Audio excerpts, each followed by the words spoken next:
សួស្តីអ្នកទាំងអស់គ្នាខ្ញុំបាទស៊ីម៉ាឬក៏ហៅបានថាប្រុសស្មុកក៏បានដែរថ្ងៃនេះដែរអេមាននឹងលើករឿងស៊េរីចាស់មួយដែលចេញក្នុងឆ្នាំ2018ដែលជាលក្ខណៈបែបផ្សងព្រេងនៅក្នុងហ្គេមហើយបើចង់ដឹងថាសាច់រឿងមួយនេះវាល្អមើលយ៉ាងណាមកតាមដានជាមួយមីនទាំងអស់គ្នាមកក៏ប៉ុន្តែមើលបន្តសាច់រឿងបើសិនជាគ្នាយើងណាដែលមានបំណងថាចង់សបោកាហ្វេមកកាន់អេមានអីនោះអេមាននឹងដាក់ show on នៅទីនេះដើម្បីផ្ដល់ជាកម្លាំងចិត្តមកដល់អេមានដើម្បីធ្វើវីដេអូបន្តទៅមុខទៀតម្យ៉ាងទៀតនោះសម្រាប់គ្នាយើងដែលមិនទាន់បានចុច subscribe នៅលើ channel របស់អេមាននោះទេគឺសូមចុចឲ្យហើយទៅដើម្បីទទួលបានវីដេអូថ្មីៗនៅពេលអេមានបាន upload ឥឡូវនេះយើងកុំឲ្យចាំពេលវេលាយូរយើងមកតាមដានសាច់រឿងរបស់យើងគឺតែម្ដងទៅផ្ដើមពីសាច់រឿងរបស់យើងដំបូងដែលគេបង្ហាញនៅក្នុងពិភពលោករបស់ហ្គេមតែម្ដងដែលមានឈ្មោះថា Union នៅពេលហ្នឹងក៏មានមនុស្សចំនួន3នាក់ក៏បាននិយាយតាក់ទងអំពីសមាជិកក្រុមគ្រាអ្នកផ្សងព្រេងខ្លាំងបំផុតផងដែរដែលក្រុមមួយនោះគេឲ្យឈ្មោះថាជាក្រុម Subaru មេដឹកនាំនៅក្នុងក្រុម Subaru នឹងគឺមានឈ្មោះថា Haruto ហើយក៏ជាតួឯករបស់យើងនឹងឯងជំនាញរបស់គាត់គឺជា fighter អនុប្រធានគឺមានឈ្មោះថា Natanori Mikado ឲ្យមានសំហៅថា Mikado ហ្មងទៅ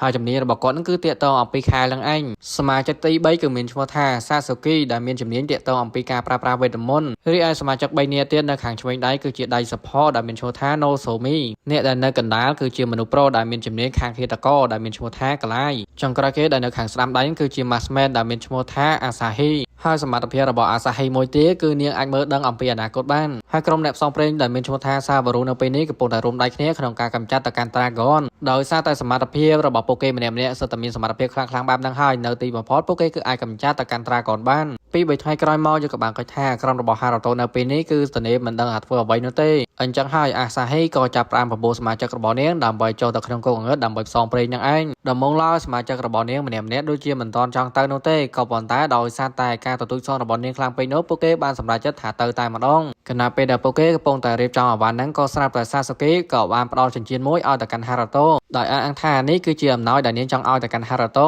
ចំពោះ Haruto ក៏បានគិតវិញឆ្ងាយនោះទេដែលគាត់បានព្រមទទួលយកតែម្ដងអំឡុងពេលហ្នឹងកន្លែងក៏បានឃើញទៅកាន់ Sasuke បានផ្ដល់អំណោយមួយនោះទាំងមុខកំហុំឲ្យទៅកាន់ Haruto អញ្ចឹងហើយកន្លែងក៏ចាប់ផ្ដើមញ័រទៅកាន់ Sasuke ថាមើលទៅប្រហែលជាលួចស្រឡាញ់ទៅកាន់ Haruto ហើយមើលទៅ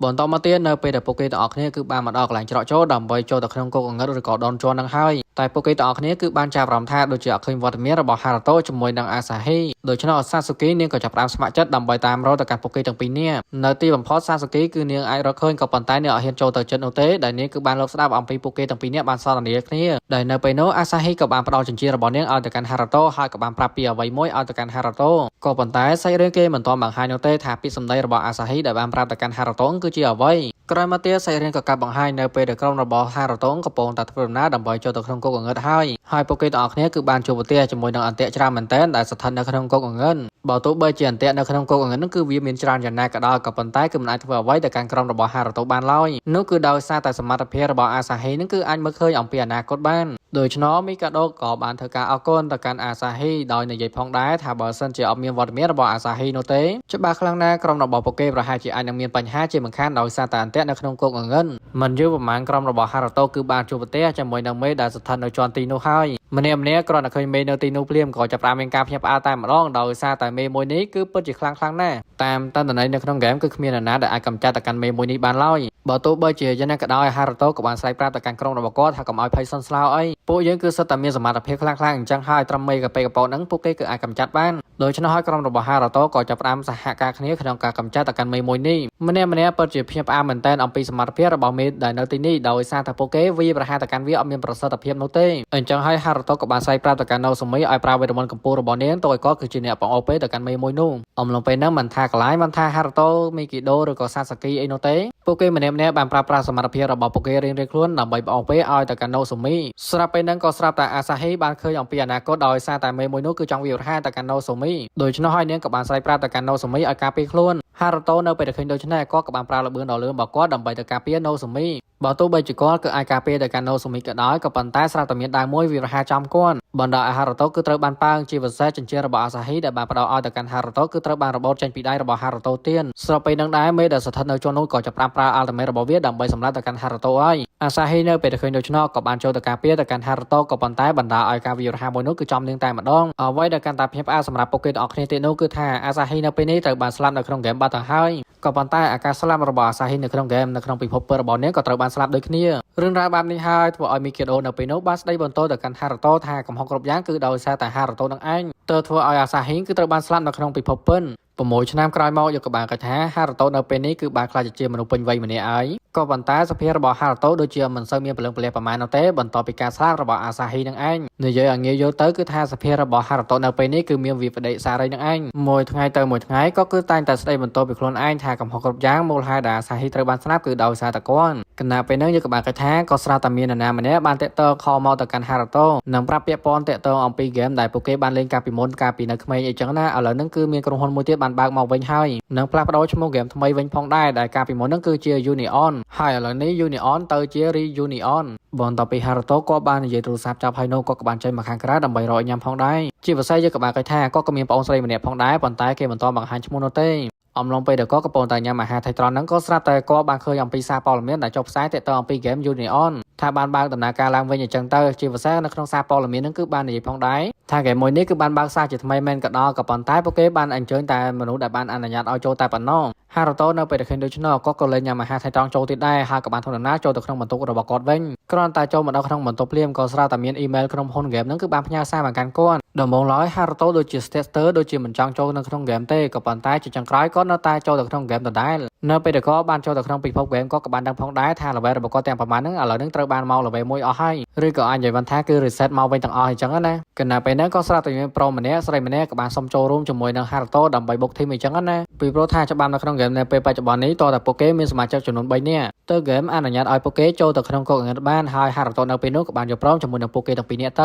មិនយើងប្រមាណពួកគេទាំង3នាក់ក៏បានចូលមកដល់កន្លែងកុកអង្កត់ហើយជាពិសេសទីតាំងដែលពួកគេកំពុងតែស្ថិតនៅគឺជាលក្ខណៈរូងភ្នំអ្នកទាំងពីរនោះគ្រាន់តែលើសំឡេងរបស់សត្វបិសាចដែលបានសម្ដៅមកកាន់ពួកគេនឹងក៏ចាប់ផ្ដើមភ័យញ័រតែម្ដងហារ៉ូតូក៏បានសួរទៅកាន់ពួកគេទាំងពីរនាក់ថាហេតុអីបានជាញ័រភ័យខ្លាចបានហ្នឹងអ្នកទាំងពីរបានប្រាប់តែម្ដងថានេះទៅលើកទី1នោះទេនៅក្នុងឆាកជីវិតរបស់ពួកគេស្របពេលនឹងដែរសត្វបិសាចចំនួន2ក្បាលបានវាយប្រហារទៅកាន់ហារ៉ូតូក៏បានប្រើសេនារបស់គាត់ក្នុងការសម្លាប់ទៅកាន់ពួកវាបានសម្រេចបន្ទាប់ពីហារ៉ូតូបានចកាទៅកាន់សត្វបិសាចចំនួន2ក្បាលហើយនោះទីតាំងដែលគាត់កំពុងតែស្ថិតនៅពេលនោះក៏ចាប់ផ្ដើមប្រែប្រួលតែម្ដងនៅពេលហ្នឹងពួកគេទាំង3នាក់គឺបានជួបប្រទះជាមួយនឹងកំណប់មួយក៏ប៉ុន្តែអ្នកនៅពេលនោះគឺមិនហ៊ានទៅបើកនោះទេដោយប្រាប់ទៅកាន់ហារ៉ូតូឲ្យទៅបើកវាទៅហារ៉ូតូក៏ចាប់ផ្ដើមធ្វើតាមហើយក៏ចាប់ផ្ដើមប្រើដៃរបស់គាត់ក្នុងការបើកហឹបមួយនោះគ្រាន់តែបើកហឹបមួយនោះភ្លាមក៏ស្រាប់តែធ្វើឲ្យហារ៉ូតូក៏ពិតជាភ្ញាក់ផ្អើលខ្លាំងណាស់អ្វីដែលគាត់បានឃើញនៅពេលនេះគឺជាមនុស្សម្នាក់ហើយមនុស្សម្នាក់នោះគឺជាអាសាហ៊ីនឹងឯងសាច់រឿងក៏កើតបង្ហាញនៅពេលដែលកងរបស់ហារ៉ូតូគឺបានចាក់ចេញអំពីកុកងឹតហើយនោះអ្នកទាំងពីរនោះបានលាទៅកាន់ហារ៉ូតូដោយសារតែពួកគេគ្រាន់តែចង់សហការគ្នាជាមួយហារ៉ូតូត្រឹមតែម្ដងតែប៉ុណ្ណោះចំពោះហារ៉ូតូនៅវិញកំពុងតែសពេចសពលតាក់ទងអំពីអាសាហ៊ីដែលនៅចំពោះមុខរបស់គាត់ដែលគាត់បានប្រាប់ទៅកាន់អាសាហ៊ីថាគាត់នឹងគឺមិនជឿទៅកាន់អាសាហ៊ីនោះទេថានាងគឺជាមនុស្សដែលពិតប្រាកដ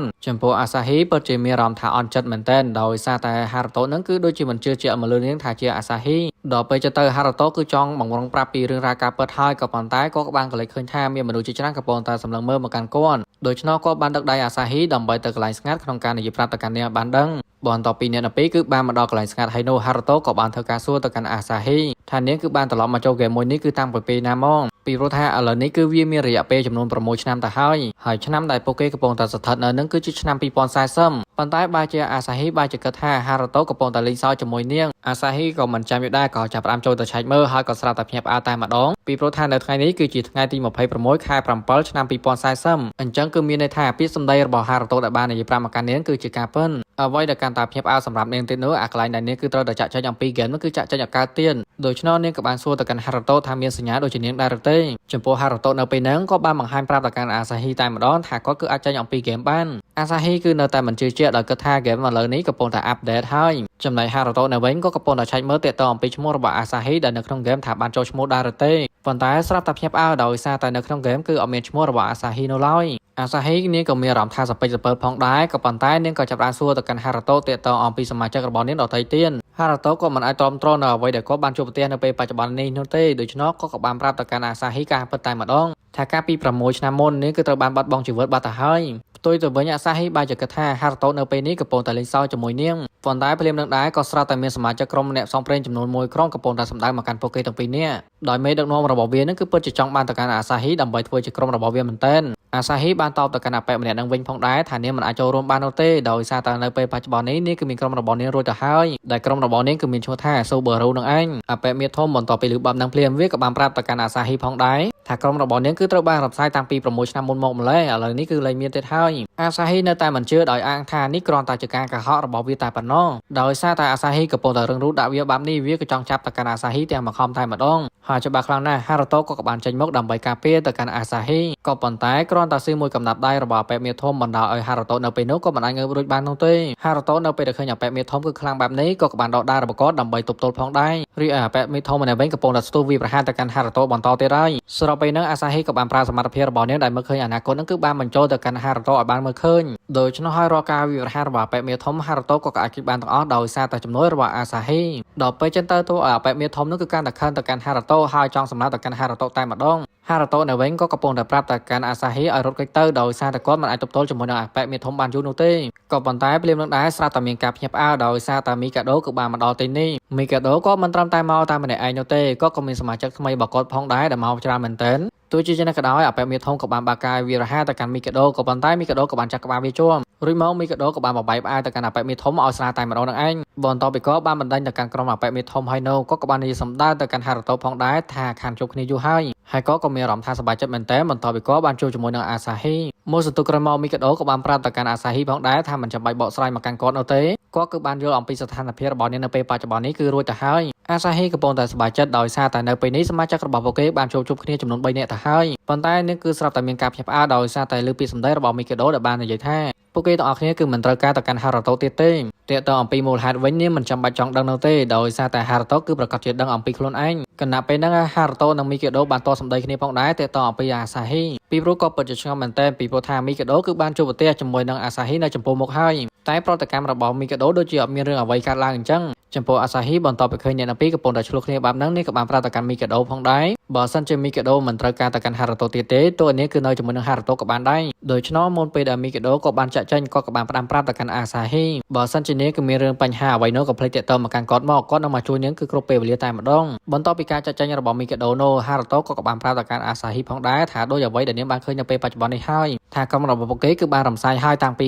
6ឆ្នាំមុនមកម្ល៉េះដោយសារតែការពី6ឆ្នាំនោះគឺមានបញ្ហាមួយបើទោះបីជាយ៉ាងណាក៏ដោយអាសាហ៊ីក៏បានប្រាប់ទៅកាន់ហារ៉ូតូថានាងគឺបានបដិញ្ញាចិត្តហើយថានាងគឺត្រូវតែបង្រួមក្រុមរបស់ពួកគេដើម្បីត្រឡប់មកដូចដើមវិញសេរឿងក៏បង្ហាញនៅពេលដែលហារ៉ូតូក៏បានចាក់ចេញអំពីហ្គេមហើយនោះក៏កំពុងតែគិតពិចារណាទាក់ទងអំពីអាសាហ៊ីថាអាសាហ៊ីដែលក៏បានជួបប្រទះនៅក្នុងហ្គេមហ្នឹងគឺជាអាសាហ៊ីពិតប្រាកដគឺមិនមែនខ្លាំងៗនោះទេទន្ទឹមមកដែរស្រាប់តែប្អូនស្រីរបស់ហារ៉ូតូបានមកប្រាប់ទៅកាន់ហារ៉ូតូថានៅពេលនេះគឺមានភ្ញៀវមករងហើយតាមពិតទៅអ្នកដែលបានមករកទៅកាន់ហារ៉ូតូនៅពេលនេះគឺគ្មាននរណាឆ្ងាយនោះទេគឺជាសាស៊ូគីនៅពេលដែលឃើញដូច្នេះហារ៉ូតូក៏មិនចាំយល់ដែរក៏បានអញ្ជើញនាងដើម្បីចូលមកខាងក្នុងការនិយាយគ្នាមូលហេតុដែលនាងបានមកចូលជាមួយនឹងហារ៉ូតូនៅពេលនេះដោយសារតែនាងគឺបានដឹងថាហារ៉ូតូគឺបានចូលទៅលេងហ្គេមនឹងសាជាថ្មីវិញហើយនៅពេលហ្នឹងហើយក៏ជាពេលវេលាដែលហារ៉ូតូក៏បានប្រាប់ទៅកាន់សាស៊ូគីគឺទាក់ទងអំពីអាសាហ៊ីឲ្យទៅកាន់នាងបានដឹងបន្ទាប់ពីហារ៉ូតូក៏បានប្រាប់ពីរឿងរ៉ាវរបស់អាសាហ៊ីហើយនោះក៏បាននិយាយបន្តទៀតថាដែលគាត់មិនចង់ត្រឡប់ទៅក្នុងហ្គេមវិញទៀតទេដែលគាត់ចង់ឲ្យមីកាដូជាអ្នកដោះស្រាយរឿងរ៉ាវទាំងអស់នោះគ្រាន់តែលើដូច្នេះភ្លាមស្រាប់តែសាស៊ូគីនាងក៏ចាប់ផ្ដើមស្ដីឲ្យទៅកាន់ហារ៉ូតូភ្លាមតែម្ដងថាហារ៉ូតូកុំឲ្យរត់គេចទាក់ទងអំពីអតីតកាលរបស់ខ្លួនឯងអីគឺត្រូវតែប្រឈមមុខជាមួយនឹងអតីតកាលមួយនោះ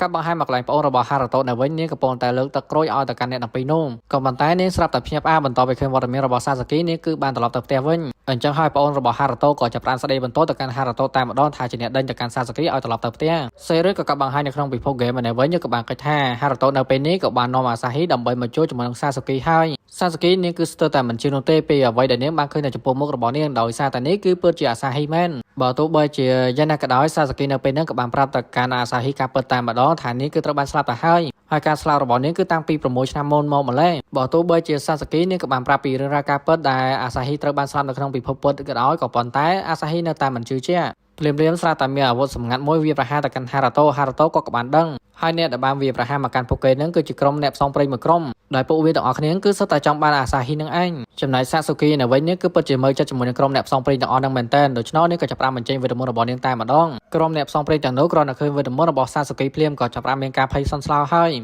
ចំពោះសាសគីនេះក៏មិនចាំយដែរក៏ចាប់ផ្ដើមប្រើប្រាស់វេទមន្តរបស់នាងក្នុងការធ្វើបាបទៅកាន់អ្នកផ្សងព្រេងទាំងអស់នឹងតែម្ដងបន្ទាប់ពីសាសគីនាងបានចាត់ការទៅកាន់ក្រុមអ្នកផ្សងព្រេងទាំងអស់នឹងហើយនាងក៏បានប្រាប់ទៅកាន់ពួកគេទាំងពីរនាក់ផងដែរថានៅពេលនេះពួកគេគួរតែត្រឡប់ទៅកន្លែងផ្ទះចាស់របស់ពួកគេវិញទៅដោយសារតែនៅទីនេះអត់សូវស្រួលនោះទេហើយក្រុមអ្នកផ្សងព្រេងដែលចង់ទៅវាយប្រហារទៅកាន់ក្រុមរបស់ហារ៉ាតូអំបីមិញនេះក៏បានមកទូលប្រាប់ទៅកាន់មេរបស់វាផងដែរថាភារកិច្ចអំបីមិញនេះគឺទទួលបានបរាជ័យទៅហើយដោយសារតែមានវត្តមានរបស់សាសូគីរីឯមេរបស់វានៅវិញនៅតែបន្តប្រាប់ទៅកាន់កូនចៅរបស់វាថាត្រូវតែតាមចាប់ទៅកាន់អាសាហ៊ីឲ្យតតបាននៅយើងមិនតំបានផុសពីមកស្រូបូផងហ្នឹងក៏ស្រាប់តែក្រុមរបស់មីកាដូគឺបានមកដល់ទីនេះហើយត្រឹមតែមួយផ្លែតតែប៉ុណ្ណោះមីកាដូគឺអាចចាប់ទៅកាន់មេរបស់វាបានសម្រាប់ហើយក៏បានព្រមានទៅកាន់មេរបស់វាផងដែរថាចាប់ពីពេលនេះទៅបើសិនជាឯងហ៊ានប៉ះទៅកាន់អាសាហ៊ីម្ដងទៀតនោះយើងមិនទុកជីវិតឲ្យឯងនោះទេត្រឡប់មកកន្លែងអ្នកដើម្បីនៅវិញក៏បានកថាពួកគេក៏បានមកដល់កន្លែងផ្ទះចាស់របស់ពួកគេវិញហើយអាសាហ៊ីគឺពិតជាសេះមែនតើរបស់របរដែលនាងបានខំប្រមូលទុកឥឡូវនេះត្រូវបានបាត់អស់លេងចំពោះហារ៉ាតូក៏បានមកដល់កន្លែងអាងទឹកមួយកន្លែងហើយក៏បានជួបប្រទះជាមួយនឹងកញ្ញាម្នាក់ហារ៉ាតូក៏ពិតជាមានការភ្ញាក់ផ្អើលខ្លាំងណាស់បន្ទាប់ពីដឹងថានាងគឺមានសមត្ថភាពក្នុងការអានការគិតរបស់គាត់បានកញ្ញាម្នាក់នឹងក៏បានណែនាំពីខ្លួនឯងផងដែរថានាងគឺមានឈ្មោះថាអេលីសាហើយក៏បានបង្ហាញផងដែរថាសមត្ថភាពរបស់នាងគឺអាចអានការគិតរបស់អ្នកដទៃបាននាងមកជួបជាមួយនឹងហារ៉ាតូនៅពេលនេះនាងអត់មានកំណត់ថាចង់វាយប្រហារទៅកាន់ហារ៉ាតូអីនោះទេនាងគ្រាន់តែផ្ដាំប្រាប់ទៅកាន់ហារ៉ាតូថាត្រូវតែការពារទៅកាន់អាសាហ៊ីឲ្យតតបានដោយសារតែមានមនុស្សដែលចង់បានទៅកាន់អាសាហ៊ីគឺច្រើនខ្លាំងណាស់បន្ទាប់ពីអ៊ីលីសានាងបានប្រាប់ទៅកាន់ហារ៉ាតូហើយនោះនាងក៏បានបាត់ស្រមោលភ្លាមៗតែម្ដងបន្ទាប់ពីហារ៉ាតូក៏បានជួបគ្នាជាមួយនឹងអ៊ីលីសាហើយនោះក៏ស្រាប់តែលើសម្លេងប្រកែកគ្នាហើយអាការឆ្លុះប្រកែកគ្នានេះគឺគ្មានណាឆ្ងាយនោះទេគឺជាសាសាគីនិងអាសាហ៊ីនឹងឯងនៅក្នុងចិត្តកំណត់របស់សាសាគីនាងនៅតែប្រកាន់ភ្ជាប់អញ្ចឹងថាអាសាហ៊ីគឺស្លាប់បាត់ទៅហើយក៏ប៉ុន្តែអាសាហ៊ីនាងនៅតែបដិសេធថានាងគឺមិនទាន់បានស្លាប់នោះទេហើយក៏បានឆ្លុះប្រកែកគ្នាពេញយ៉ាងតែម្ដងហារ៉ាតូនៅពេលដែលឃើញដូច្នោះក៏បានចូលទៅហាមឃាត់ទៅកាន់ពួកគេទាំងពីរនាក់កុំឲ្យបន្តឆ្លុះទៀតអីដោយសារអាការឆ្លុះក៏វាមិនមែនជាជំរឿនដ៏ល្អប្រមាណដែរបន្ទាប់ពីក៏បានបញ្ឈប់ទៅកាន់ពួកគេទាំងពីរនាក់ហើយនោះក៏បានលោកឲ្យចេញពីក្នុងហ្គេមតែម្ដងនៅក្នុងពិភពលោកពើបកនៅវិញសាសាគីគឺបានមកជួបជាមួយនឹងហារ៉ាតូអីដើម្បីនិយាយគ្នាលេងបន្តិចបន្តួចអីចឹងណាតេតើអំពីអាសាហ៊ីនាងគឺបានសុំតទៅកាន់ហារ៉ាតូដែលធ្វើឲ្យហារ៉ាតូគឺកាន់តែមានបញ្ហាដោយសារការពីម្សិលមិញហ្នឹងនាងគឺបានឆ្លុះគ្នាជាមួយនឹងអាសាហ៊ីមូលហេតុដែលនាងបានឆ្លុះគ្នាជាមួយអាសាហ៊ីដោយសារតែនាងគឺមានអត្តចរិតមួយដូចជាមិនចង់ចាញ់ជាមួយអាសាហ៊ីនោះឡើយអញ្ចឹងហើយបានជានៅពេលនោះពួកគេទាំងពីរនាក់គឺបានប្រកែកគ្នានឹងឯងភ្លាមៗមិនដែរស្រាប់តែសាសាគីនាងគឺបានបង្ហាញអំពីចិញ្ចៀនមួយហើយចិញ្ចៀនមួយនេះគឺសម្រាប់តែមិត្តរួមក្រុមរបស់ស៊ូបូរូតែប៉ុណ្ណោះអញ្ចឹងថាសមាជិកទាំង6នាក់គឺត្រូវតែមានទាំងអស់តែម្ដងហារ៉ាតូក៏គ្រាន់តែឃើញចិញ្ចៀនមួយនោះភ្លាមក៏ស្រាប់តែនឹកឃើញអំពីការចងចាំរបស់ពួកគេកាលពីនៅតូចកាលនោះពួកគេគឺនៅតូចទេហើយក៏ជាសមាជិកក្រុមស៊ូបារូផងដែរអញ្ចឹងហើយតំណាងជាក្រុមពួកគេគឺត្រូវតែមានចិញ្ចៀនមួយនេះគឺដូចគ្នាទាំងអស់តែម្ដងជាពិសេសក៏គឺថែមទាំងចងចាំអំពីទស្សនវិជ្ជានៅពេលដែលអាសាហ៊ីគឺបានប្រកល់ចិញ្ចៀនមួយនេះឲ្យមកកាន់គាត់គ្រាន់តែនឹកឃើញភ្លាមហារ៉ាតូក៏គាំមិនចាំយូរដែរក៏បានស្ទុះលឿនដើម្បីទៅកន្លែងកប់ភ្នោហើយភ្នោដែលគាត់កំពុងតែកាយនោះគឺជាភ្នោរបស់អាសាហ៊ីនឹងហើយគាត់កំពុងតែកាយដើម្បីរកចិញ្ចៀនរបស់អាសាហ៊ីនឹងឯងបន្ទាប់ពីគាត់បានកាយរកឃើញអំពីចិញ្ចៀនមួយនេះហើយគាត់ក៏បានប្រាប់ទៅកាន់សាសាគីនៅពេលដែលអាសាហ៊ីគឺបានផ្ដល់ចិញ្ចៀនមួយនេះឲ្យមកកាន់គាត់នោះក៏បានជាប់ពាក្យសម្ដីជាមួយនឹងអាសាហ៊ីសាសាគីគឺបានដឹងភ្លាមតែម្ដងអំពីអ្វីដែលហារ៉ាតូក៏បាននិយាយពីព្រោះថាពេលនោះនាងគឺបានទៅលបស្ដាប់ទៅកាន់ពួកគេទាំងពីរនាក់កំពុងតែសន្ទនាគ្នានឹងឯងហារ៉ាតូក៏បានប្រកាន់អ្វីនោះដែរដែលគាត់បាននិយាយថានៅពេលនេះគាត់គឺត្រូវតែជួយទៅកាន់អាសាហ៊ីមុនពេលដែលពួកគេបានចាក់ចេញទៅនឹងសាសាគីគឺបានចាប់អារម្មណ៍ឃើញថាភ្នោរបស់អាសាហ៊ីនៅពេលនេះកំពុងតែមានបាច់ផ្កាដូច្នោះនាងគឺបានដឹងភ្លាមតែម្ដងថាប្រកាសជាមាននរណាម្នាក់គឺបានមកមើលភ្នោរបស់អាសាហ៊ីហើយដូចអ្វីដែលនាងបានគិតមែនតាមពិតទៅអ្នកដែលបានមកមើលភ្នោរបស់អាសាហ៊ីគឺជាមីកាដូនឹងឯងក៏ប៉ុន្តែមីកាដូអត់បានទៅរាក់ទាក់ជាមួយនឹងអ្នកទាំងពីរនោះទេពីព្រោះថាគាត់ពិតជាស្អប់ទៅកាន់ហារ៉ាតូមែនទែនសាច់រឿងក៏កាប់បង្ហាញនៅពេលដែលហារ៉ាតូគឺបានចូលមកដល់ក្នុងពិភពហ្គេមវិញហើយនោះហើយឥឡូវនេះយើងក៏បានថាហារ៉ាតូហើយនិងអាសាហ៊ីកំពុងតែរួមដៃគ្នាក្នុងការកម្ចាត់ទៅកាន់បិសាចដើមឈើដែលគោលដៅរបស់ពួកគេគ្រាន់តែរកទៅកាន់ស្នូលរបស់វាតែប៉ុណ្ណោះដើម្បីយកទៅធ្វើចិញ្ចៀនដោយការសម្លាប់ទៅកាន់បិសាចដើមឈើអស់ជាច្រើននៅទីបំផុតពួកគេគឺអាចរកឃើញអំពីស្នូលរបស់វាមួយហើយក៏ប៉ុន្តែនៅពេលហ្នឹងក៏ធ្វើឲ្យអាសាហ៊ីគឺបានធ្លាក់ចូលទៅក្នុងទឹកផងដែរដូច្នោះហើយហារ៉ាតូក៏បានចូលទៅមើលក៏ប៉ុន្តែភ្លាមៗហារ៉ាតូក៏បានងាកមុខចេញដោយសារតែនៅពេលនេះអាសាហ៊ីកំពុងតែក្រាតកាយអញ្ចឹងហើយហារ៉ាតូក៏បានស្ដីឲ្យទៅកាន់អាសាហ៊ីតែម្ដងថាហេតុអីបានជាដោះសម្លៀកបំពាក់អញ្ចឹងអាសាហ៊ីបានតបថាហេតុអីបានជាប្រកាន់នាងបែបនេះដោយសារតែពួកគេគឺតែងតែងុយទឹកជាមួយគ្នារហូតហ្នឹងគណៈពេលហ្នឹងដែរក៏ស្រាប់តែហារ៉ាតូក៏បានលើសំឡេងមនុស្សប្រុសជាច្រើនកំពុងតែដើរសម្ដៅមកកាន់ទីនេះដូច្នោះក៏បានស្ទុះឡើងលឿនដើម្បីទៅអោបទៅកាន់អាសាហ៊ីតែម្ដងដើម្បីបិទបាំងរាងកាយអាក្រាតរបស់នាង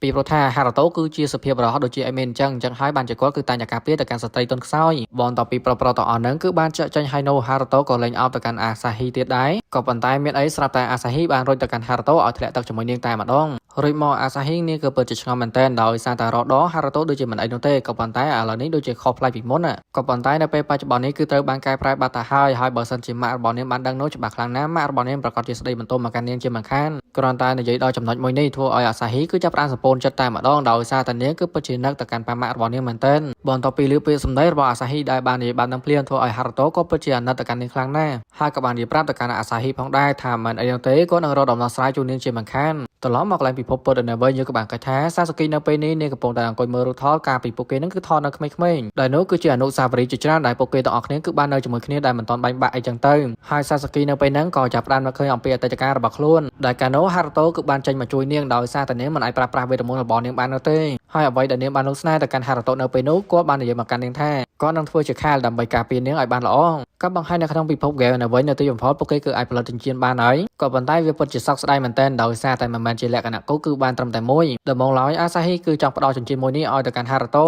ក៏ប៉ុន្តែហារ៉ូតូបានបដិសេធហើយក៏បានយកចិញ្ចៀនមួយនោះទៅឲ្យទៅកាន់អាសាហ៊ីតែម្ដងបន្ទាប់ពីពាក់រួចរាល់ហើយនោះពួកគេក៏បានចេញមកខាងក្រៅដែលបានជួបប្រទះជាមួយនឹងសាសាគីដែលកំពុងតែរងចាំមកកាន់ពួកគេចំណែកអាសាហ៊ីនេះក៏បានបង្ហាញអំពីចិញ្ចៀនរបស់នាងដែលបានហារ៉ូតូបានពាក់មកឲ្យនាងផងដែរឲ្យទៅកាន់សាសាគីបានឃើញសាសាគីនៅពេលឃើញបាបនឹងភ្លាមក៏ចាប់ផ្ដើមខឹងទៅកាន់ហារ៉ូតូភ្លាមៗតែម្ដងរីឯហារ៉ូតូនៅវិញក៏មិនទាន់ដឹងនោះទេថានាងកំពុងតែខឹងមកកាន់កូនដោយសារអ្វីតាមពិតទៅមូលហេតុដែលសាសាគីបានខឹងនោះដោយសារតែចិញ្ចៀនដែលពាក់នឹងដៃរបស់អាសាហ៊ីនឹងគឺជាកន្លែងដៃនាងបើសិនជាបុគ្គលណាពាក់ចិញ្ចៀននៅម្រាមដៃនាងគឺមានន័យថាគេគឺមានគូដណ្ដឹងរួចទៅហើយឬក៏គូស្នេហ៍អញ្ចឹងទៅនេះហើយគឺជាមូលហេតុដែលសាសាគីគឺបានខឹងទៅកាន់ហារ៉ូតូចំពោះហារ៉ូតូក៏អត់ដឹងខ្យល់អីនោះទេដូច្នេះហើយសាសាគីគឺមិនចាំយូរដែរក៏បានប្រាប់ទៅកាន់ពួកគេទៅពីនេះឲ្យរងចាំនាងមួយផ្លែទៅមួយសន្ទុះក្រោយមកសាសាគីគឺបានត្រឡប់មកវិញហើយជាពិសេសគឺថែមទាំងនាំមកជាមួយនឹងចិញ្ចៀនមួយផងដែររីឯអាសាហ៊ីនៅវិញកំពុងតែសប្បាយចិត្តហើយដោយសារតែការពាក់ចិញ្ចៀនរបស់សាសាគីនឹងគឺមានន័យថាសាសាគីគឺបានយកព្រមដើរជាមួយនឹងពួកគេដែរបន្តមកសាសាគីគឺបានសួរទៅកាន់ហារ៉ូតូថានៅថ្ងៃនេះហារ៉ូតូក៏ចង់ធ្វើអ្វីក្រោយមកយើងក៏បានគិតថាហារ៉ូតូក៏បាននាំពួកគេទាំងពីរនាក់ដើម្បីមកកន្លែងចាស់ដែលជាទីកន្លែងរបស់អាសាហ៊ីដែលត្រូវបានស្លាប់នឹងឯងនៅពេលហ្នឹងពួកគេទាំងពីរនាក់គឺបានសម្លេងមនុស្សដែលបាននិយាយសម្ដែងមកកាន់ពួកគ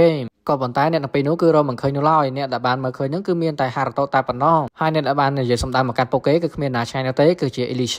ាភ្លាមៗក៏ស្រស់តាមេដែលស្ថិតនៅជាន់ទីនោះគឺបានបង្ហាញខ្លួនធ្វើឲ្យពួកគេម្នាក់ៗគឺចាប់ផ្ដើមភ័យសន្សឡោតែម្ដងដោយសារតែអាមេមួយនឹងហើយដែលបានសម្លាប់ទៅកាន់អាសាហ៊ីនឹងឯងអាមេមួយនឹងគ្រាន់តែចេញមកភ្លាមក៏ចាប់ផ្ដើមបាក់ការវិវរហាទៅកាន់ពួកគេទាំងអស់គ្នាភ្លាមៗតែម្ដងក៏ប៉ុន្តែលើកនេះគឺមិនអីនោះទេសាសាគីគឺពិតជាមូម៉ៅជាមួយនឹងអាមេនឹងមែនទែនហើយក៏ចាប់ផ្ដើមលេងថក្តៅជាមួយនឹងវាដែលលើកនេះយើងក៏បានគិតថាសាសាគីនៅពេលនេះកំពុងតែបង្ហាញអំពីវេទមន្តរបស់នាងដ៏មហាសាលក្នុងការវិវរហាទៅកាន់អាមេមួយនឹងក៏ប៉ុន្តែវេទមន្តរបស់នាងនៅតែមិនអាចធ្វើអ្វីបានទៅកាន់អាមេមួយនឹងបានឡើយអាមេមួយនឹងក៏ចាប់ផ្ដើមវិបោទៅកាន់សាសាគីវិញបណ្ដាឲ្យសាសាគីនៅពេលនោះមិនអាចកំណត់ខ្លួនបានទេជាពិសេសគឺជើងរបស់នាងតែម្ដងហារ៉ូតូក៏ពិតជាបារម្ភទៅកាន់សាសាគីមែនទែនក៏ប៉ុន្តែមិនតាន់ដឹងអីផងហ្នឹងក៏ស្រាប់តែស៊ីមួយដែរខ្ទៀតបាត់ទៅហើយនៅពេលដែលឃើញដូច្នោះអាសាហ៊ីក៏បានប្រើកាំភ្លើងរបស់នាងដើម្បីបាញ់បញ្ជាពេលឲ្យទៅកាន់ហារ៉ូតូធ្វើឲ្យពីដានដែលនៅខាងលើក៏បានបាក់ចំទៅកាន់អាមេមួយនឹងផងដែរបើទោះបីជានាងគឺអាចបញ្ជាពេលឲ្យទៅកាន់ហារ៉ូតូក៏ដោយក៏ប៉ុន្តែជើងរបស់នាងនៅពេលនេះគឺជាប់ស្តានបាត់ទៅហើយទន្ទឹមមកដែរស្រាប់តែហារ៉ូតូក៏បានកលេចឃើញអំពីចិញ្ចៀនដែលគាត់បានធ្វើជ្រុកកាលពីលើកមុនជាពិសេសក៏ថែមតែនឹកឃើញនៅពេលដែលអាសាហ៊ីបានផ្ដល់ចិញ្ចៀនមួយនេះឲ្យមកកាន់គាត់ហើយពាក្យសម្ដីរបស់អាសាហ៊ីនៅពេលនោះគឺបាននិយាយប្រាប់ទៅកាន់ហារ៉ូតូថាហារ៉ូតូគឺត្រូវតែការពារមកកាន់នាងហើយនាងក៏ត្រូវតែការពារទៅកាន់ហារ៉ូតូដូចគ្នាផងដែរបន្ទាប់ពីនឹកឃើញហើយហារ៉ូតូក៏បានយកចិញ្ចៀនមួយនោះយកមកពាក់ហើយកម្លាំងកាយរបស់គាត់នៅពេលនេះគឺកាន់តែមានកម្លាំងព្រឹសតែម្ដងអាចនិយាយបានថាម៉ាណានៅក្នុងខ្លួនរបស់ហារ៉ូតូនៅពេលនេះកំពុងតែកាន់ដល់ជាលំដាប់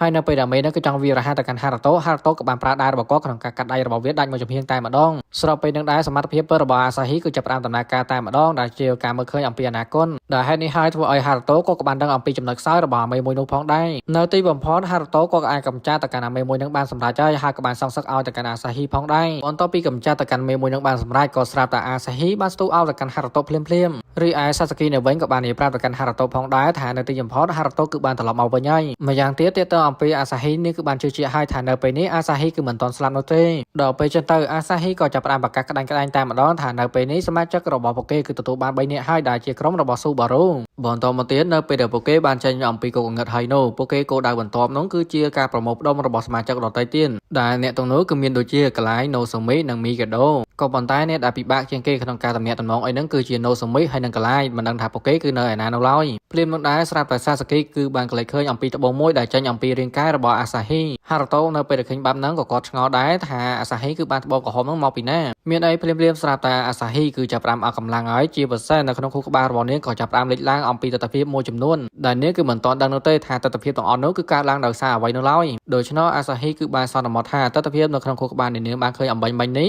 គឺជាទស្សនវិជ្ជា ភាពនៅពេលដែលនាងបានជាប់គាំងនៅក្នុងហ្គេមក្រោយមកនៅពេលដែលអ្នក13គឺបានមកដល់កន្លែងផ្ទះសំណាក់ដែលពួកគេស្នាក់នៅហើយនោះគឺមានអ្នកផ្សងព្រេងជាច្រើនកំពុងតែសម្លឹងមើលមកកាន់ពួកគេមូលហេតុដែលម្នាក់គឺបានសម្លឹងមើលទៅកាន់ពួកគេនឹងដោយសារតែពួកគេទាំង3នាក់គឺអាចកម្ចាត់ទៅកាន់មេមួយដែលជាមេដែលសម្លាប់ទៅខាងអាសាហ៊ីនឹងឯងពីព្រោះថាមេដែលហារ៉ូតូបានសម្លាប់នឹងគឺគ្មានអ្នកណាដែលអាចយកឈ្នះទៅកាន់វាបានឡើយហើយនៅពេលដែលពួកគេទាំង3នាក់គឺបានមកដល់កន្លែងបន្ទប់ស្នាក់នៅហើយនោះពួកគេក៏ចាប់ផ្ដើមបង្កើតការសន្ទនាផងដែរទាក់ទងអំពីការប្រមូលផ្ដុំរបស់សមាជិកដទៃទៀតដោយសារតែម្នាក់ពិតជាចង់ឲ្យមិត្តភក្តិការពីនៅតូចនឹងគឺត្រឡប់មកវិញខ្លាំងមែនទែនក៏ប៉ុន្តែដោយសារតែឧបទ្ទហេតុការពី6ឆ្នាំមុនធ្វើឲ្យមិត្តភាពរបស់ពួកគេគឺត្រូវបានបែកបាក់បន្តមកសាស៊ូគីក៏បានប្រាប់ទៅកាន់ពួកគេផងដែរថានៅពេលនេះពួកគេគួរតែធ្វើដំណើរដើម្បីទស្សនកិច្ចនៅទីក្រុងដទៃទៀតទៅហើយអំឡុងពេលដែលពួកគេកំពុងតែធ្វើដំណើរដើម្បីទៅទីក្រុងដទៃហ្នឹងក៏ស្រាប់តែភ្ញាក់ផ្អើលតែម្ដងនៅតាមផ្លូវពីព្រោះថាមានសមាជិកមួយក្រុមកំពុងតែលំពណ៌ទៅកាន់ពួកគេហើយសមាជិករបស់ពួកគេគឺមានរហូតដល់1000នាក់ឯណោះហើយមេរបស់វានឹងគឺមានឈ្មោះថាលីតូឬក៏ជាប្រធានក្រុមអីចឹងទៅហើយអាប៉ែលីតូនឹងគឺបាននិយាយសម្ដែងទៅកាន់ហារ៉ាតូថាបើសិនជាឯងនៅពេលនេះគឺមិនប្រកបអាសាហ៊ីឲ្យមកកាន់ពួកវានោះទេពួកវានឹងប្រើកម្លាំងបាយក្នុងការវិប្រហារទៅកាន់ហារ៉ាតូឲ្យដំណំតែម្ដងនិយាយបន្តមកប្រមាណផងហ្នឹងក៏ស្រាប់តែមានក្រុមអ្នកផ្សងព្រេងមួយក្រុមទៀតគឺបានបង្ហាញខ្លួន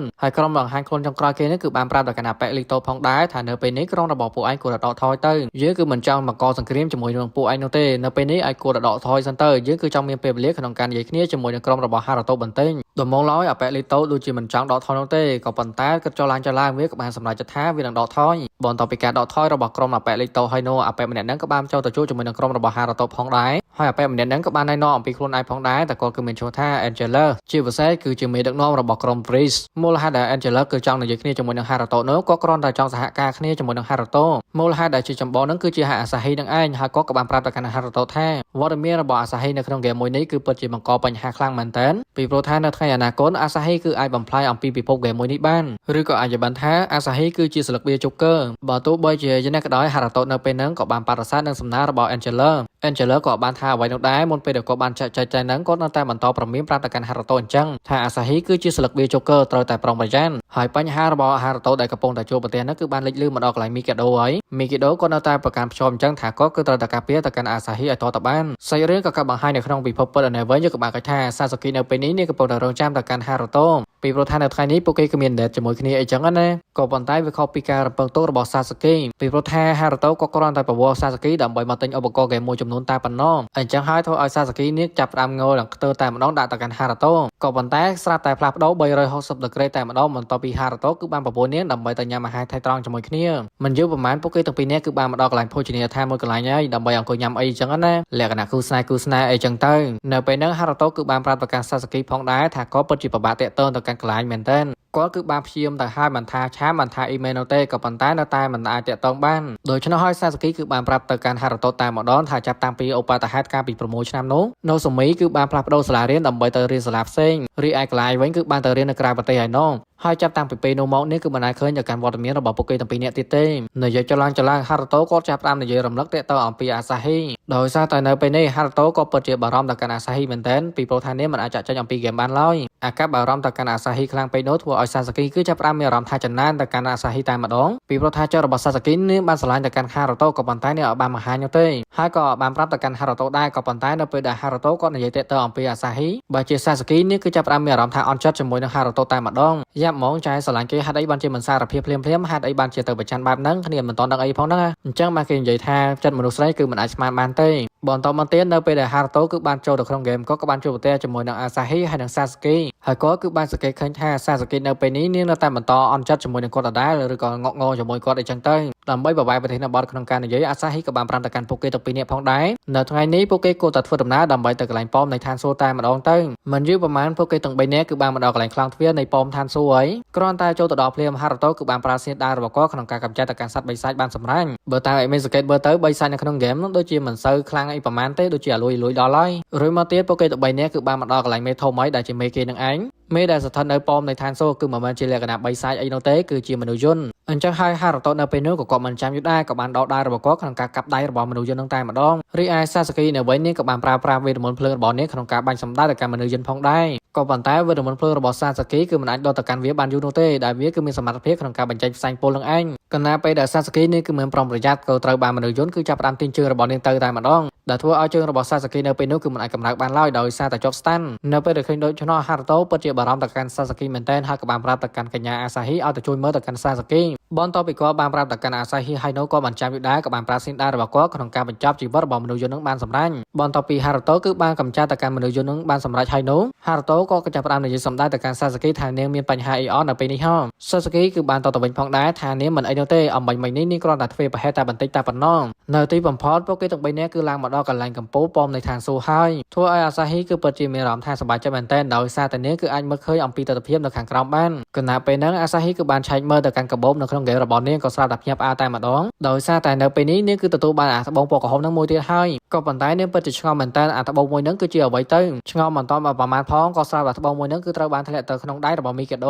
ពីព្រោះថាមីកាដូនៅពេលនេះគឺបានមកដល់កន្លែងទីនេះផងដែរមីកាដូគ្រាន់តែមកដល់ទីនេះភ្លាមគាត់ក៏ចាប់ផ្ដើមនិយាយសម្ដែងទៅកាន់ហារ៉ូតូភ្លាមៗតែម្ដងថានៅពេលនេះឯងគឺមិនបានការពារទៅកាន់អាសាហ៊ីនោះទេផ្ទុយទៅវិញឯងកំពុងតែព្យាយាមបំផ្លាញទៅកាន់អាសាហ៊ីចំពោះអាសាហ៊ីនាងកំពុងតែព្យាយាមប្រាប់ទៅកាន់ពួកគេទាំងពីរនាក់កុំឲ្យឆ្លោះគ្នាបន្តទៀតដល់ពេលទៅស្រាប់តែមីកាដូក៏បានប្រើសមត្ថភាពម្យ៉ាងទៀតដែលធ្វើឲ្យពួកគេទាំងពីរនាក់គឺនៅតែពីរនាក់តែប៉ុណ្ណោះដែលហារ៉ូតូហើយនិងមីកាដូនឹងឯងអញ្ចឹងហើយពួកគេទាំងពីរនាក់នៅពេលនេះគឺកិច្ចមិនផុតឡើយអំពីការប្រយុទ្ធគ្នាបន្តពីភាពមុនបន្តពីពួកគេនៅតែពីរនាក់ភ្លាមស្រាប់តែមីកាដូគឺបានវាប្រហារទៅកាន់ហារ៉ូតូភ្លាមតែម្ដងតែហារ៉ូតូនៅពេលហ្នឹងអត់បានតបតនោះទេក៏គ្រាន់តែទប់ទល់តែប៉ុណ្ណោះជាពិសេសហារ៉ូតូបានប្រាប់ទៅកាន់មីកាដូផងដែរថាឯងគឺត្រូវតែគិតឡើងវិញឲ្យបានច្បាស់ណាមីកាដូបានតទៅវិញឡើងលឿនតែម្ដងថាយើងគឺប្រកាសជាដឹងហើយរឿងរ៉ាវទាំងអស់ហ្នឹងពីព្រោះថាយើងគឺបានដឹងហើយថាអាសាហ៊ីគឺមិនអាចចាក់ចេញអំពីហ្គេមបានឡើយមីកាដូបានប្រាប់បន្តទៀតថានៅពេលនេះយើងបដិញ្ញាចិត្តរបស់យើងហើយថាយើងមិនចាក់ចេញទៅពិភពពិតនោះទេដែលយើងនៅតែបន្តក្បែរទៅកាន់អាសាហ៊ីជារៀងរហូតតែម្ដងហារ៉ូតូនៅពេលលើដូច្នេះភ្លាមក៏ពិតជាមើលចិត្តជាមួយនឹងមីកាដូមែនទែនពីព្រោះថាអាសាហ៊ីបានបាត់បង់ជីវិតនៅខាងក្រៅទៅហើយឲ្យនាងគឺចេញទៅខាងក្រៅដោយរបៀបណាបើសិនជាឯងគិតបែបនេះគឺមានន័យថាឯងបានបាត់បង់នៅជីវិតពិតរបស់ឯងទៅហើ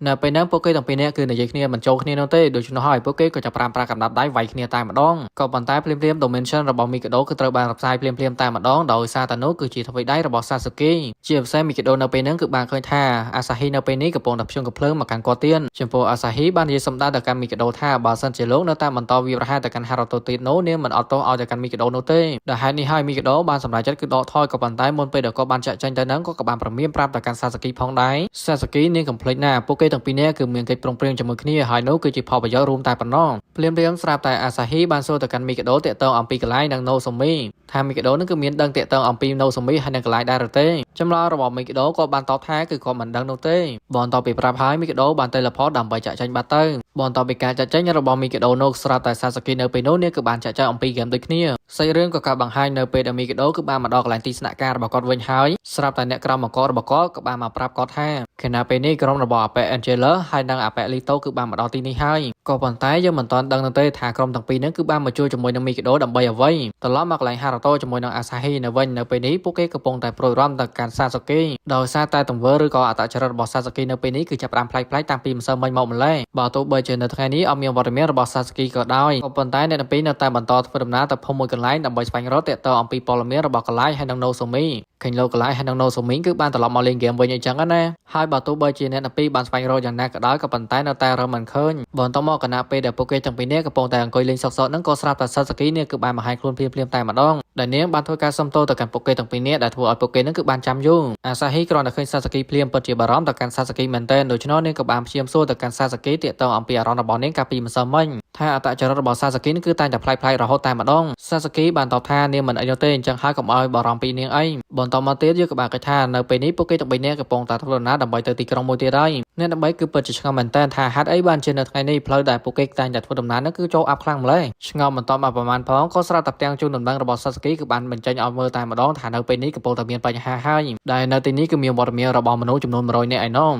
ភ្លាមស្រាប់តែអាប៉ែ Angela គឺបានបង្ហាញខ្លួននៅចំពោះមុខរបស់សាស៊ូគីជាពិសេសគ្នាឬក៏កូនចៅរបស់អាប៉ែ Angela គឺបានហំពណ៌ទៅកាន់សាស៊ូគីទៀតផងចំពោះសាស៊ូគីនៅវិញនាងពិតជាបារម្ភទៅកាន់ហារ៉ូតូហើយនិងអាសាហ៊ីមែនទែនដោយសារតែអត់ឃើញវត្តមានរបស់អ្នកទាំងពីរនោះឡើយត្រឡប់មកកន្លែងហារ៉ូតូនៅវិញក៏ពិតជាបារម្ភទៅកាន់សាស៊ូគីហើយនិងអាសាហ៊ីមែនទែនដោយសារតែនៅពេលនេះអត់ឃើញវត្តមានរបស់ពួកគេទាំងពីរនាក់នោះទេហើយភ្លាមមកដែរក៏ស្រាប់តែអាប៉ែ Linto ហើយនិងគ្នារបស់វាគឺបានបង្ហាញខ្លួននៅចំពោះមុខរបស់ហារ៉ូតូហើយអាប៉ែ Linto ក៏វាមិនបានលាក់បាំងអីដែរដែលវាបានប្រាប់ទៅកាន់ហារ៉ូតូភ្លាមតែម្ដងថាក្រុមសមាជិករបស់វានឹងគឺបានសហការគ្នាជាមួយនឹងក្រុមរបស់អាប៉ែ Angela ហើយនិងមីកាដូចំពោះហារ៉ូតូវិញក៏អត់ខ្វល់អ្វីច្រើននោះទេគាត់គ្រាន់តែសួរតាក់ទងអំពីវត្តមានរបស់អាសាហ៊ី ហើយនឹងសាសគីតែប៉ុណ្ណោះថានៅឯណាអាប៉ែលេនតូក៏បានប្រាប់ទៀតថាតាមពិតទៅអាសាហ៊ីកំពុងតែជួបគ្នាជាមួយនឹងមីកាដូរីឯសាសគីវិញនាងកំពុងតែប៉ះគ្នាជាមួយនឹងអាប៉ែអេនជេឡាហើយអាប៉ែអេនជេឡានឹងគឺបានផ្ដល់ឧបករណ៍ថតសម្លេងមួយឲ្យទៅកាន់សាសគីបានស្ដាប់ដែលនោះគឺជាសម្លេងរបស់មីកាដូនឹងឯងដែលបានថតសម្លេងឲ្យទៅកាន់សាសគីនៅក្នុងការនិយាយរបស់មីកាដូនោះមីកាដូបានប្រាប់ទៅកាន់សាសគីថាកិច្ចព្រមព្រៀងរបស់ពួកគេទាំងពីរនាក់គ្រាន់តែជួយគ្នាទៅវិញទៅមកតែប៉ុណ្ណោះដែលគាត់នឹងជួយទៅកាន់សាសគីដើម្បីឲ្យរស់នៅជាមួយនឹងហារ៉ូតូនៅក្នុងពិភពពិនក៏ប៉ុន្តែសម្រាប់នាងវិញនាងគឺត្រូវតែជួយគាត់ដើម្បីឲ្យគាត់បានរស់នៅជាមួយនឹងអាសាហ៊ីនៅក្នុងពិភពហ្គេមដោយសារតែនៅពេលនេះក៏បានសម្រេចចិត្តច្បាស់ហើយថាគាត់មិនទៅរស់នៅពិភពពិតទៀតទេបន្ទាប់ពីស្ដាប់សម្លេងរបស់មីកាដូចប់នោះអាប៉ែអេនជេឡាបាននិយាយប្រាប់ទៅកាន់សាសគីថានៅពេលនេះនាងគួរតែចោះចាញ់ទៅហើយព្រមចូលជាមួយនឹងពួកគេមកពួកគេគ្រាន់តែត្រូវការអាសាហ៊ីតែប៉ុណ្ណោះរីឯសាសគីនៅវិញនាងក៏ចាប់ផ្ដើមគិតចឡើងក៏បានសម្រេចចិត្តថានាងគឺត្រូវតែជួយទៅកាន់អាសាហ៊ីរួចមកនាងក៏ចាប់ផ្ដើមប្រើប្រាស់វេទមន្តរបស់នាងក្នុងការវាយប្រហារទៅកាន់គ្នារបស់អាប៉ែអេនជេឡាត្រឡប់មកកន្លែងហារ៉ូតូនៅវិញឥឡូវនេះយើងក៏បានគិតថាក៏កំពុងតែប៉ះគ្នាជាមួយនឹងអាប៉ែលីតូហើយដែលសមត្ថភាពរបស់អាប៉ែលីតូនៅពេលនោះដូចជាមិនអាចយកឈ្នះទៅកាន់ហារ៉ូតូបានឡើយអាប៉ែលីតូគឺបានដឹងថាសមត្ថភាពរបស់វាគឺមិនអាចយកឈ្នះទៅកាន់ហារ៉ូតូបានទេហើយអ្វីដែលវាកំពុងតែមានភាពជឿជាក់ហ្នឹងគឺវាអាំងគ្នារបស់វានឹងឯងគណៈពេលអាប៉ែលីតូគឺមានប្រុងប្រយ័ត្ននោះក៏ស្រាប់តែស៊ីមកគ្រប់ព្រួយរបស់អ្នកណាម្នាក់ដែលម្នាក់នោះគឺគ្មានណាឆៃនោះទេគឺជាអេលីសាអញ្ចឹងហើយធ្វើអាប៉ែលីតូនៅវិញគឺពិតជាខឹងសម្បារយ៉ាងខ្លាំងតែម្ដងទៅចំពោះអេលីសាគណៈពេលហ្នឹងវាក៏ចង់វាបកទៅវិញផងដែរក៏ប៉ុន្តែវាដឹងថាស្គីរបស់វានៅពេលនេះគឺមិនអាចប្រើការបាននោះទេអេលីសាគឺបានប្រាប់តែម្ដងថាតាមពិតទៅគ្រប់ព្រួយរបស់នាងគឺពិតជាមានសមត្ថភាពខ្លាំងមែនទែននៅពេលដែលនាងបានបាញ់ចំទៅកាន់បុគ្គលណាម្នាក់ហើយនោះបុគ្គលម្នាក់នោះគឺមិនអាចប្រើប្រាស់ស្គីបានឡើយបន្ទាប់ពីប្រាប់ហើយអេលីសាក៏មិនចាំមានដែរក៏បានបាញ់គ្រប់ព្រួយរបស់នាងក្នុងការស្រោចទៅកាន់គ្នារបស់អាប៉ែលីតូគណៈពេលហ្នឹងអេលីសាបានប្រាប់ទៅកាន់ហារ៉ូតូថានៅពេលនេះគឺត្រូវតែធ្វើដំណើរដើម្បីទៅជួយសង្គ្រោះទៅកាន់អាសាហ៊ីដោយសារតែអាសាហ៊ីនៅពេលនេះកំពុងតែមានបញ្ហាហើយ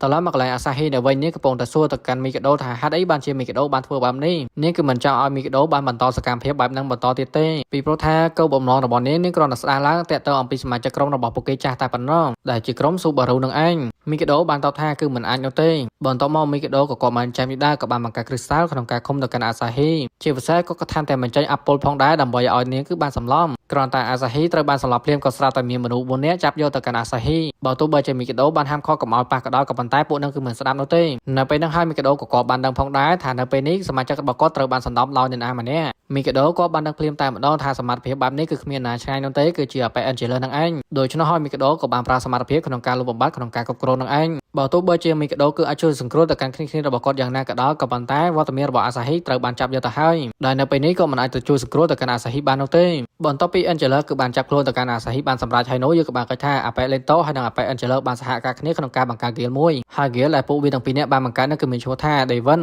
ការបង្ហាញមកកន្លែងផ្ទះសំណាក់អានៅវិញយើងក៏បានគិតថាសាសគីនៅពេលនេះកំពុងតែប្រាប់ទៅកាន់ហារ៉ូតូឲ្យគិតពិចារណាឡើងវិញពីព្រោះថាបើសិនជាហារ៉ូតូគឺទៅតែម្នាក់ឯងដើម្បីទៅជួយសង្គ្រោះទៅកាន់អាសាហ៊ីនោះគឺវាមិនកើតនោះទេដោយសារតែគ្នារបស់អាប៉ែអេនជេឡាហើយនិងអាប៉ែលេនតូគឺមានរហូតដល់ 3000 នាក់ឯណោះនៅពេលហ្នឹងបើទោះបីជាសាសគីបានព្យាយាមហាមឃាត់ទៅកាន់ហារ៉ូតូយ៉ាងណាក៏ដោយហារ៉ូតូក៏គាត់មិនស្ដាប់ទៀតដែរជាពិសេសហារ៉ូតូគាត់ក៏ថែមទាំងស្បត់សច្ចាផងដែរបើទោះបីជាគាត់ត្រូវបានបាត់បង់ជីវិតនៅក្នុងហ្គេមយ៉ាងណាក៏ដោយក៏គាត់នៅតែមិនបោះបង់ដែរដែលគាត់គឺត្រូវតែជួយសង្គ្រោះទៅកាន់អាសាហ៊ីឲ្យតទៅបានសាសគីនៅពេលដែលឃើញហារ៉ូតូកំពុងតែរឹងទទឹងបែបហ្នឹងក៏នាងលែងហាមឃាត់ទៀតដែរដែលនាងបានអនុញ្ញាតឲ្យហារ៉ូតូបានចាក់ចេញដើម្បីទៅជួយសង្គ្រោះទៅកាន់អាសាហ៊ីបាត់ទៅមិនយូរប៉ុន្មានហារ៉ូតូគឺបានមកដល់កន្លែងតំបន់របស់អាប៉ែអេនជេឡាជាមួយនឹងអាប៉ែលីតូហើយជាពិសេសគ្នារបស់អាប៉ែអេនជេឡាជាមួយនឹងអាប៉ែលីតូគឺពិតជាច្រើនមែនទែនរីឯហារ៉ូតូនៅវិញគាត់គឺមានតែម្នាក់ឯងតែប៉ុណ្ណោះដើម្បីតូជាមួយនឹងមនុស្ស 3000 នាក់ហើយនៅក្នុងការកើតរបស់គាត់នៅតែបន្តស្បត់សច្ចាអញ្ចឹងថាគាត់ត្រូវតែជួយសង្គ្រោះទៅកាន់អាសាហ៊ីឲ្យតទៅបានសាច់រឿងក៏បង្ហាញនៅអតីតកាលកាលពី6 ឆ្នាំមុនក្រុមរបស់ហារ៉ូតូនៅពេលនេះកំពុងតែរុំដៃគ្នាក្នុងការចាត់ការទៅកាន់មេមនុស្សយន្តខណៈពេលហ្នឹងសាសគីគឺមិនអាចប្រើប្រាស់វេទមន្តរបស់នាងបាននោះទេគុំបានហារ៉ូតូជួយទេកុំអីប្រហែលជាស្លាប់បាត់ទៅហើយចំពោះអាសាហ៊ីបានប្រើប្រាស់សមត្ថភាពរបស់នាងដែលមើលឃើញអនាគតហ្នឹងគឺបានប្រាប់ទៅកាន់មើលរួមក្រុមរបស់នាងដែលគួរតែធ្វើម៉េចដើម្បីយកឈ្នះទៅកាន់មេមនុស្សយន្តអីចឹងទៅដូច្នោះហើយនាងក៏ចាប់ផ្ដើមបញ្ជាទៅតាមជំនាញរបស់ពួកគេរៀងៗខ្លួនដោយការបញ្ជារបស់អាសាហ៊ីនោះនៅទីបំផុតពួកគេគឺអាចយកឈ្នះទៅកាន់មេមនុស្សយន្តហ្នឹងគឺបានសម្រេចបន្ទាប់ពីពួកគេទាំងអស់គ្នាគឺអាចយកឈ្នះទៅកាន់មេមនុស្សយន្តហើយពួកគេក៏ចាប់ផ្ដើមធ្វើការកោតសរសើរទៅកាន់អាសាហ៊ីតែម្ដងគុំតែអាសាហ៊ីបានប្រើប្រាស់សមត្ថភាពក្នុងការមើលឃើញអនាគតនោះទេកុំអីប្រហែលជាពួកគេមិនអាចយកឈ្នះទៅកាន់មេមនុស្សយន្តបានឡើយហារ៉ូតូក៏បានក្លែកឃើញទៅកាន់សាសគីដែលសភាពរបស់សាសគីនៅពេលនេះនាងកំពុងតែអន់ចិត្តនឹងខ្លួនឯងនៅបន្ទាប់ពីខ្លួនឯងថាជាមនុស្សដែលអន់ខ្សោយជាពិសេសនាងគឺថែមទាំងលួចចំណែនទៅកាន់អាសាហ៊ីផងដែរនៅពេលដែលឃើញដូច្នោះហារ៉ូតូក៏ចង់ចូលទៅលំដែរប៉ុន្តែត្រូវបានកន្លែងហាមឃាត់ដោយសារតែនៅពេលនេះអាសាហ៊ីបានចូលទៅលំទៅកាន់សាសគីនឹងឯងដោយនិយាយប្រាប់ទៅកាន់សាសគីថាកុំឲ្យអន់ចិត្តនឹងខ្លួនឯងអីតាមពិតទៅសមត្ថភាពរបស់នាងគឺជាវេទមន្តនឹងគឺពិតជាខ្លាំងក្លាមែនទែនសូម្បីតែនាងក៏មានអារម្មណ៍ថាចំណែនទៅកាន់សាសគីផងដែរដែលអាចប្រើប្រាស់វេទមន្តបានជាពិសេសនៅក្នុងធីមបើសិនជាអត់មានវត្តមានរបស់សាសគីនោះទេច្បាស់ខ្លាំងណាស់ធីមរបស់ពួកគេដូចជាអត់មានន័យអញ្ចឹង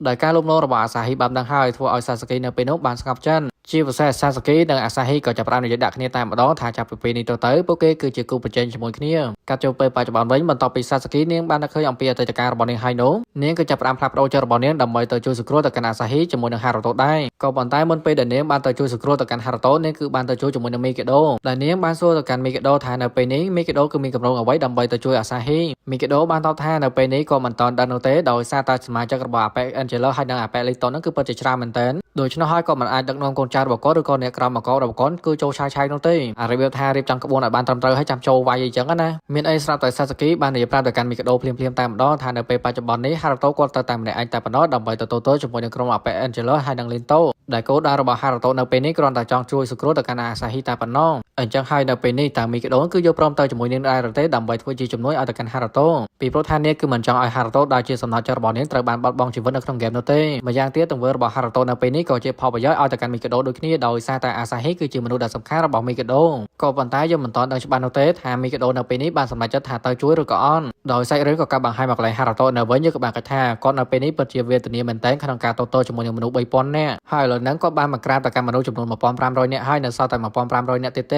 េក៏ប៉ុន្តែភ្លាមនឹងដែរស្រាប់តែមានចរបាក់វេទមន្តមួយបានចាប់ចងទៅកាន់ហារ៉ូតូបណ្ដោយឲ្យហារ៉ូតូនៅពេលនោះមិនអាចប្រើប្រាស់ស្គីលរបស់គាត់បានទេខណៈពេលដែលហារ៉ូតូគាត់កំពុងតែអស់សង្ឃឹមហ្នឹងគាត់ក៏ស្រាប់តែមានការភ្ញាក់ផ្អើលជាខ្លាំងដោយសារតែនៅពេលនេះមីកាដូបានមកជួយសង្គ្រោះមកកាន់គាត់អ្នកដែលបានមកជួយជាមួយនឹងហារ៉ូតូនៅពេលនេះមិនត្រឹមតែមីកាដូនោះទេគឺជាសាសាគីផងដែរមីកាដូបានប្រាប់ទៅកាន់ហារ៉ូតូថាយើងមកនេះគឺមិនមែនមកជួយឯងនោះទេគោលដៅរបស់យើងគឺជាអាសាហ៊ីតែប៉ុណ្ណោះបន្ទាប់មកពួកគេទាំង3នាក់ក៏ចាប់ផ្ដើមសហការគ្នាក្នុងការចាត់ការទៅកាន់ពួកអាលុយលួយទាំងអស់ហ្នឹងហើយដោយសារតែពួកគេទាំង3នាក់សិតតែសេរីចាស់បាននឹងហើយនៅទីបំផុតពួកគេគឺអាចចាត់ការទៅកាន់ពួកអាលុយលួយនៅខាងក្រៅបានសម្រាញ់ដូច្នេះសត្រូវរបស់ពួកគេនៅពេលនេះនៅសល់តែប្រមាណអ្នកតែប៉ុណ្ណោះដែលស្ថិតនៅខាងក្នុងហើយរដ្ឋតភិបាលរបស់ពួកគេត្រូវបានក្លំមើលអំពីសំណាក់កលាយហើយជាមួយនឹងអេលីសាក៏ប៉ុន្តែយើងមិនទាន់ដឹងនៅទេថាហេតុអីបានជាកលាយនៅជាមួយនឹងអេលីសាត្រឡប់មកកន្លែងអ្នកដើម្បីនៅវិញនៅទីបំផុតពួកគេគឺបានចូលមកដល់ខាងក្នុងហើយអ្នកដែលបានជួបដំបូងគេហ្នឹងគឺជាអាប៉ែលីតូមីកាដូក៏សួរអ្វីច្រើននោះទេក៏គ្រាន់តែសួរថានៅពេលនេះអាសាហ៊ីនៅឯណាដូច្នោះហើយអេនជេឡូគឺបានបង្ហាញខ្លួនជាមួយនឹងបពុរបស់វាតែម្ដងជាពិសេសនៅក្នុងដៃរបស់វាគឺជាអាសាហ៊ីនៅពេលហ្នឹងមីកាដូក៏ពិតជាចិត្តឆៅមែនតើហើយក៏បានស្ទូវាប្រហារទៅកាន់អេនជេឡូក៏ប៉ុន្តែអេនជេឡូបានកិច្ចផុនមូលហេតុដែលអាប៉ែអេនជេឡូគឺអាចកិច្ចអំពីការវាប្រហាររបស់មីកាដូបាននោះដោយសារតែវាមានសមត្ថភាពរបស់អាសាហ៊ីនឹងឯងមិនត្រឹមតែប៉ុណ្ណោះទេអាប៉ែអេនជេឡូគឺថែមទាំងបញ្ជាកូនចៅរបស់វាក្នុងការវាប្រហារទៅកាន់មីកាដូ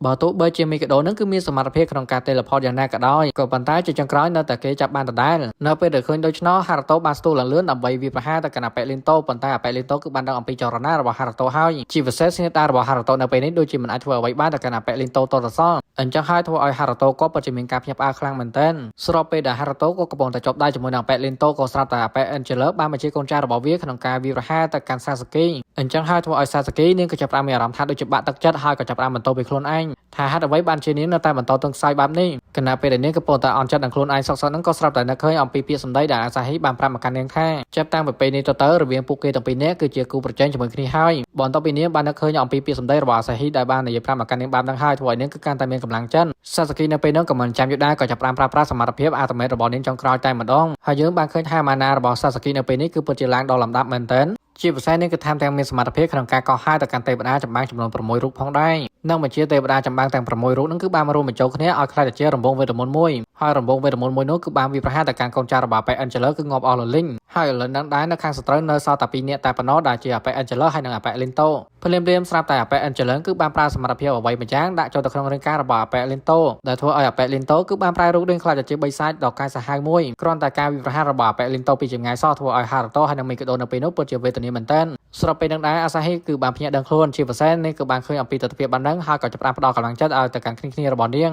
គ្រាន់តែផ្ដល់កម្លាំងចិត្តឲ្យទៅកាន់ពួកគេភ្លាមស្រាប់តែត្បូងពណ៌ក្រហមក៏ចាប់ផ្ដើមបញ្ចេញពន្លឺដែលមីកាដូគឺបានយកចេញអំពីអាសាហ៊ីកាលពីលើកមុននឹងឯងមិនត្រឹមតែប៉ុណ្ណោះទេចិញ្ចៀនដែលពួកគេដែលជាលក្ខណៈតំណាងជាក្រុមហ្នឹងគឺចាប់ផ្ដើមបញ្ចេញពន្លឺពណ៌ក្រហមដូចគ្នាដល់ពេលទៅធ្វើឲ្យពួកគេទាំង3នាក់គឺបាននឹងភ្លាមតែម្ដងថាសញ្ញាបែបនេះគឺចង់ឲ្យពួកគេធ្វើអ្វីដូច្នោះហើយសាសាគីនិងមីកាដូក៏មិនចាំយូរដែរក៏បានបញ្ចូលម៉ាណារបស់ពួកគេទាំងពីរនាក់ចូលទៅរាងកាយរបស់ហារ៉ូតូដែលធ្វើឲ្យកម្លាំងរបស់ហារ៉ូតូនៅពេលនេះគឺមិនអាចកណនាបាននោះទេដូច្នោះហើយគាត់ក៏អាចយកឈ្នះទៅកាន់អាប៉ែលីនតូបានសម្រេចជាចុងក្រោយពួកគេទាំង3នាក់គឺអាចជួយសង្គ្រោះទៅកាន់អាសាហ៊ីបានសម្រេចហើយនៅពេលនោះមីកាដូក៏ពិតជាមូម៉ាទៅកាន់អាប៉ែអេនជេឡូមែនតើហើយក៏បានដាក់វាម្ដាយទៅមិនត្រឹមតែប៉ុណ្ណោះទេសាសាគីគឺបានប្រើប្រាស់វេទមន្តរបស់នាងក្នុងការដុតសម្លាប់ទៅកាន់អាប៉ែអេនជេឡូបានសម្រេចបន្ទាប់ពីរឿងរ៉ាវត្រូវបានដោះស្រាយមីកាដូក៏បានប្រកល់ត្បូងពណ៌ក្រហមឲ្យទៅកាន់អាសាហ៊ីវិញផងដែរនៅពេលដែលអាសាហ៊ីគឺទទួលយកនឹងត្បូងមួយនោះក៏ចាប់ផ្ដើមបញ្ចេញពន្លឺពណ៌ក្រហមតែម្ដងជាពិសេសថែមទាំងបង្ហាញអំពីការចងចាំរបស់អាសាហ៊ីកាលពី6ឆ្នាំមុនដែលនៅពេលនោះមនុស្សដែលនៅចំពោះមុខរបស់អាសាហ៊ីគឺមានចំនួន3នាក់ ក៏ប៉ុន្តែអាសាហ៊ីគឺមិនទាន់ដឹងច្បាស់នោះទេថានោះគឺជានរណារីឯការមើលឃើញអំពីការចងចាំរបស់អាសាហ៊ីនឹងសូម្បីតែមីកាដូក៏បានមើលឃើញផងដែរអញ្ចឹងត្រង់ចំណុចមួយនេះគឺមានន័យថាសមត្ថភាពរបស់អាសាហ៊ីគឺមិនធម្មតានោះទេដែលនាងគឺអាចចែករំលែកតាក់ទងអំពីការចងចាំរបស់នាងឲ្យទៅកាន់មិត្តរួមក្រុមរបស់នាងបានឃើញផងដែរដូច្នោះហើយធ្វើឲ្យមីកាដូនៅពេលនោះក៏ពិតជាមានការភ្ញាក់ផ្អើលខ្លាំងមែនទែនអំឡុងពេលហ្នឹងអាសាហ៊ីបានកត់សម្គាល់ឃើញថាបតង់ខ្សែករបស់មីកាដូគឺជាចិញ្ចៀនតំណាងក្រុងរបស់ពួកគេដែលជាក្រុមរបស់ស៊ូបារូដូច្នោះហើយអាសាហ៊ីក៏មិនចាំវាដែរក៏ចាប់ផ្ដើមធ្វើការ invite ទៅកាន់មីកាដូដើម្បីមកចូលរួមក្រុមផ្សារថ្មីក៏ប៉ុន្តែមីកាដូនៅពេលហ្នឹងក៏នៅតែបន្តបដិសេធអញ្ចឹងថាក៏មិនចូលរួមនៅឡើយអាសាហ៊ីនៅតែបន្ត invite ទៅកាន់មីកាដូដោយលើកឡើងនិយាយថានៅពេលនេះមីកាដូគឺបានចូលសម្រុងជាមួយនឹងហារ៉ូតូហើយហេតុអ្វីបានជាមីកាដូនៅតែបន្តមិនទាន់ចូលជាមួយនឹងពួកគេទៀតមីកាដូបានតបថាតើអ្វីដែលគាត់បានធ្វើនៅពេលបច្ចុប្បន្ននេះគឺវាមិនទាន់ស័ក្តិសមចូលរួមនៅឡើយរួចមកក៏បាននិយាយសម្ដៅទៅកាន់ហារ៉ូតូម្ដងថានៅពេលបច្ចុប្បន្ននេះយើងមិនទាន់ចង់ខ្លាចទៅជាមិត្តភក្តិរបស់ឯងម្ដងទៀតទេនៅពេលណាដែលមានពេលវេលាសមស្របពួកគេនឹងចម្រាស់បញ្ជីជាមួយគ្នាម្ដងចំណែកហារ៉ូតូក៏បានយល់ព្រមនឹងសំណើរបស់មីកាដូផងដែរបន្ទាប់ពីការចាត់ចែងវត្តមានរបស់មីកាដូនោះយើងក៏បានគិតថាសាសាគីនៅពេលនេះគឺចាប់ផ្ដើមមានអារម្មណ៍ថាសប្បាយចិត្តឡើងវិញហើយដោយសារតែនៅក្នុងចិត្តកំណើតរបស់នាងនៅពេលបច្ចុប្បន្ននេះគឺលែងគិតអវិជ្ជមានទៀតហើយនៅពេលដែលឃើញដូច្នោះធ្វើឲ្យហារ៉ូតូក៏ពិតជាសប្បាយចិត្តមែនទែនអូខេអ្នកទាំងអស់គ្នាសាច់រឿងរបស់យើងភេទទី6គឺការចាប់នៅត្រឹមហ្នឹងឯងហើយបើចង់ដឹងថាភេទបន្តទៅមុខទៀតវាទៅជាចំណាកុំភ្លេចតាមដានជាមួយមីដល់គ្នាណាជាចុងក្រោយឲ្យមីមិនតែពីជូនពរទៅកាន់អ្នកគ្នាតែប៉ុណ្ណោះឲ្យសំណាងល្អនៅក្នុងឆាកជីវិតការធ្វើដំណើរទៅណាមកណាប្រកបដោយសុវត្ថិភាពជានិច្ចឥឡូវនេះឲ្យមីមិនតែប្រឹងទេបាយបាយជួបគ្នាភាគបន្តបាយបាយ